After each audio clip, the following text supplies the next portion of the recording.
know, Lois. I'm very sorry. I have another pair in my office. Well, I better get them for you. I'll meet you at the studio.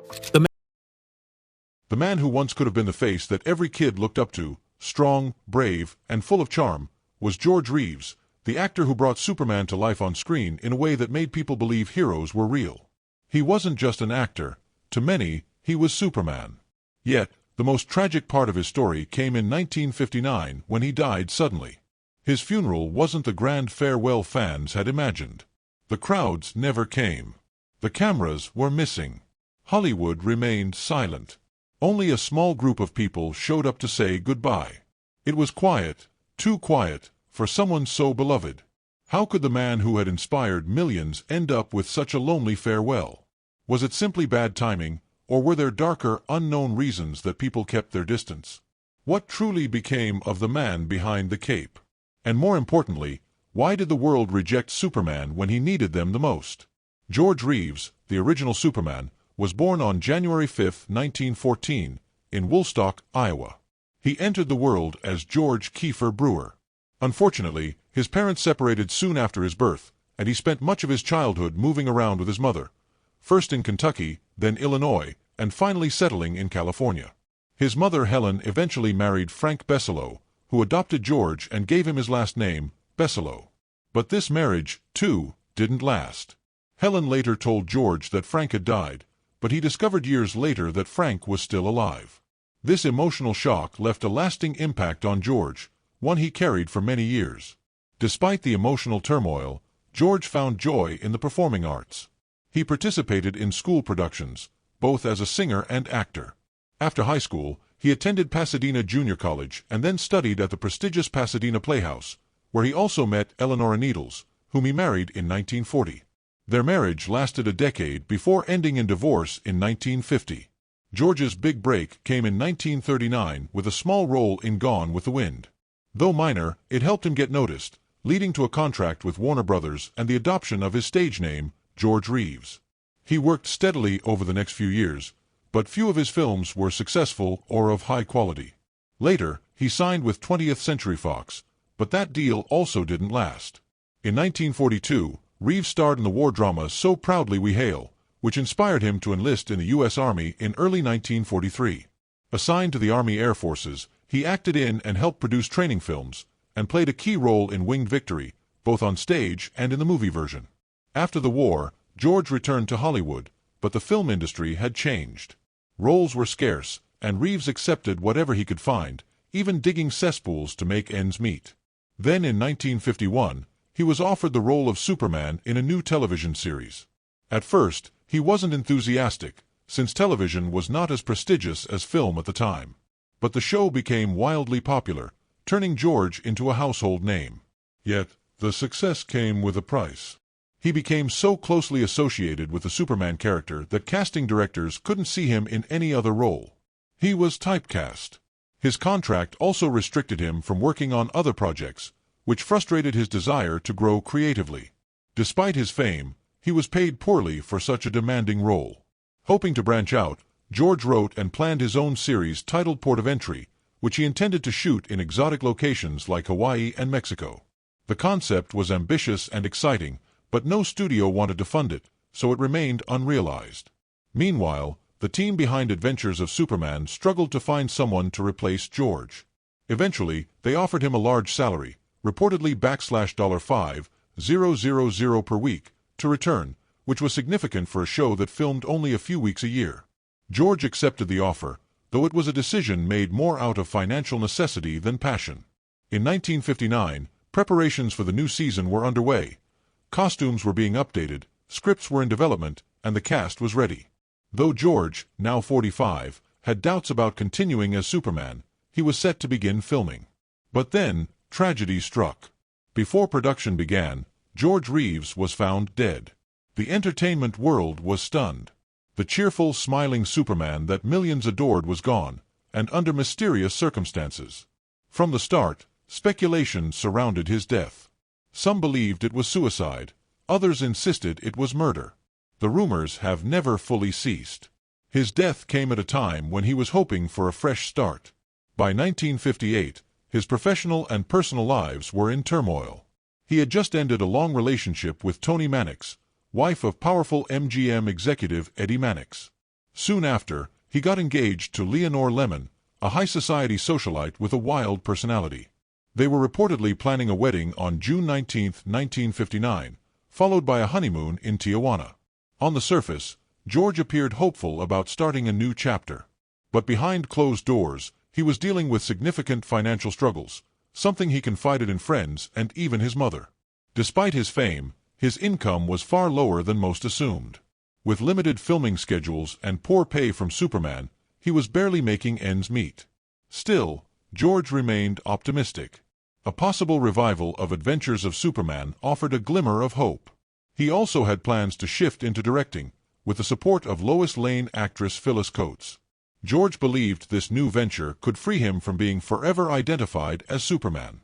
Unfortunately, he couldn't secure funding, and the project never materialized. Other opportunities did come his way, but they were all related to Superman. A live Superman stage show was scheduled for July, and there was talk of an Australian tour. These offers, though financially helpful, reminded George that he couldn't escape the Cape. At 45, he was stuck between not being famous enough to evolve, yet still trapped in a role he could no longer bear. The public adored him as Superman, but George Reeves longed to be more. George was an ambitious man, but his situation was far more complex than most realized. The weight of being Superman, the constant rejection from Hollywood, and unfulfilled dreams all began to take a toll on his mental health. He was emotionally exhausted. And yet, despite all of this, people who knew him best always spoke highly of his character. George Reeves may have died under tragic circumstances, but to those who loved him, he was always more than just a hero on the screen. He was the man behind the cape. Stories about George Reeves' good nature, humility, and respectful demeanor were plentiful among those who worked with him. Unlike many in the entertainment industry, he was not egotistical. To his co-stars and crew, he wasn't just Superman on screen. He was a genuinely kind man off camera as well. A sign on his dressing room read, "Honest George, the people's friend," a nickname that perfectly captured his essence. George treated everyone at the studio with warmth and kindness, from business executives to janitors. He was especially gentle and attentive with children, who idolized him as Superman. He took that responsibility seriously and never treated it as just a role. While promoting the show in the southern U.S., George was honored with the title of Kentucky Colonel, a humorous yet heartfelt gesture. When he returned, his dressing room sign had been changed to read, "Honest George, also known as Colonel Reeves." That small change reflected not just appreciation, but George's own desire to be seen as more than a man in a cape. Despite struggles in his later career, his good character left a lasting impression on all who knew him. To those close to him, George wasn't just a TV icon. He was a true friend and role model. George lived like a real-life superhero, especially mindful of how children looked up to him. Though he smoked in private, he made sure never to do so in front of kids or cameras and eventually quit altogether to protect his image as a role model. He kept his personal life discreet to avoid negative publicity that might impact young fans. During public events, George was always approachable and gracious, particularly with children who saw him as their hero.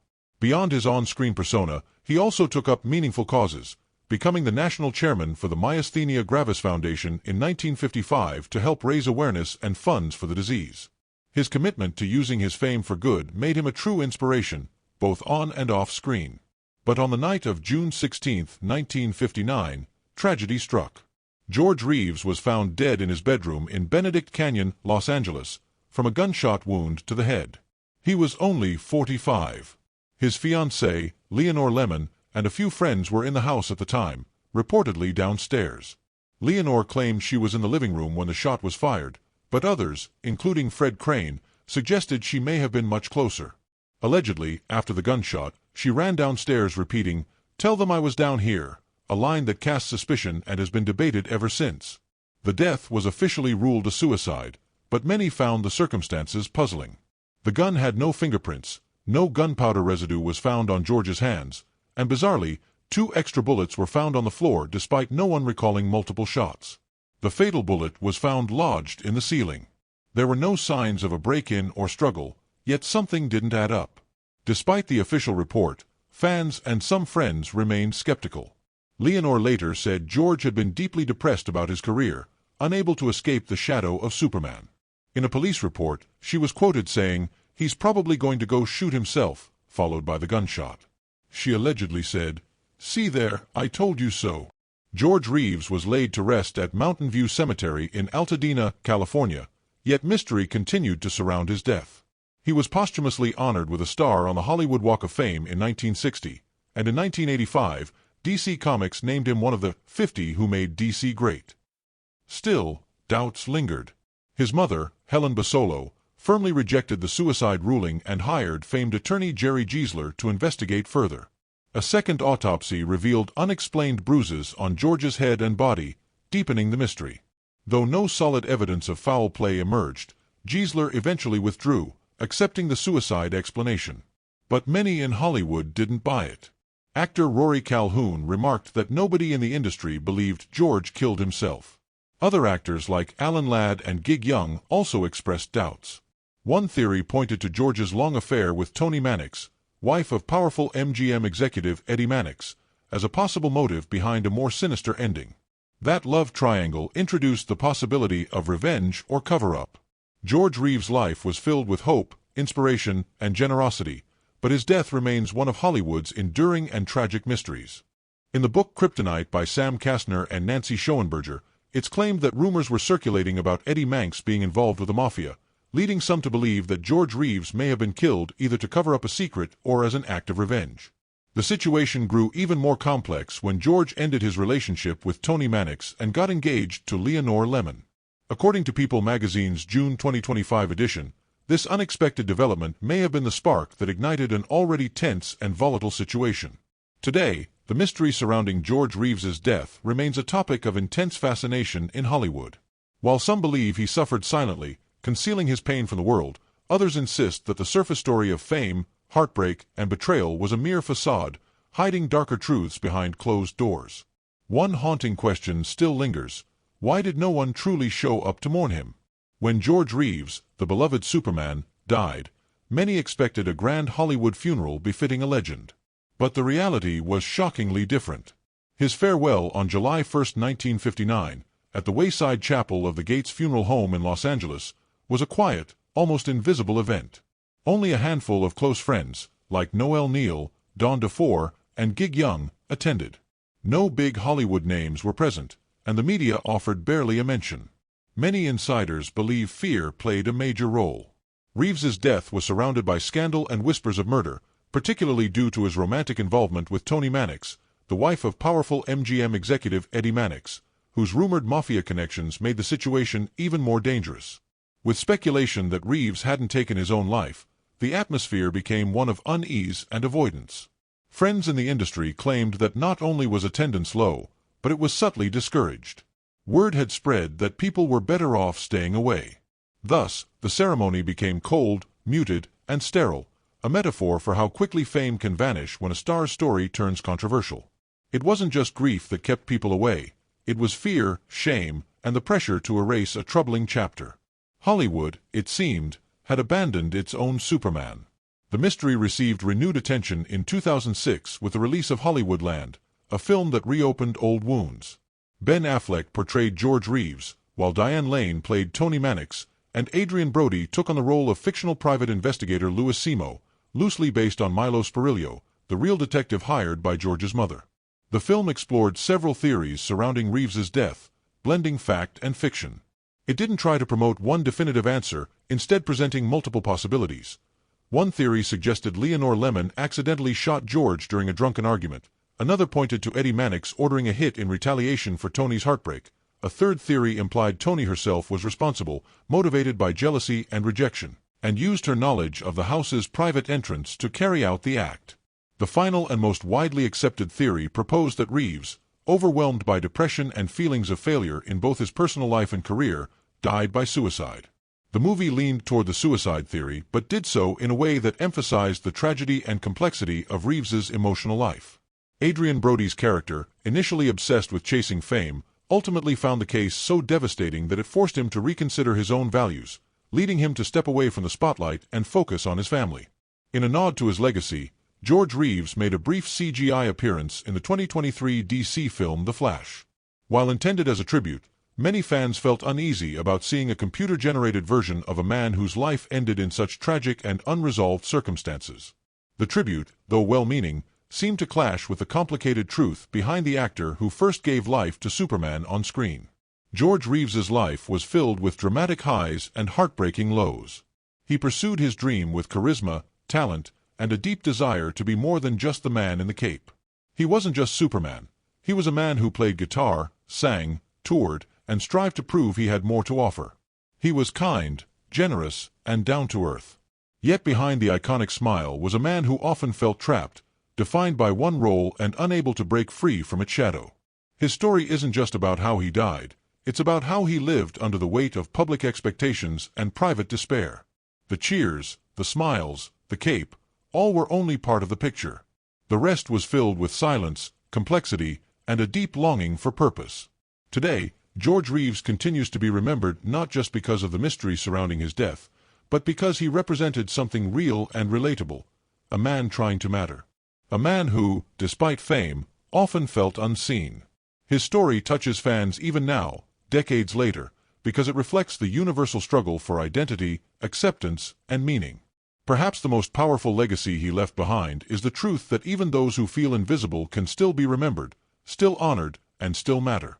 Thank you for exploring George Reeves's story with us. His life was a journey of highs and lows, dreams and disappointments, but his legacy lives on as Superman and as a man who wanted more. If this story moved you, please like the video, and for more deep dives into Hollywood's untold stories and legends, don't forget to subscribe and hit the notification bell. Until next time, take care, and remember, not all heroes wear capes.